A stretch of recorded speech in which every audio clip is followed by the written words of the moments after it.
हो गया खरी हो हमर यार मनावा तो एक बेर बात कर लगे।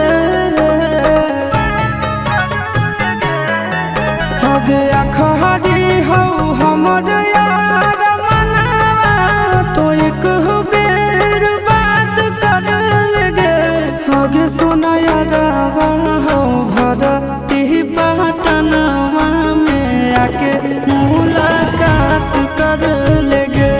आगे सुना यारवा हो भरती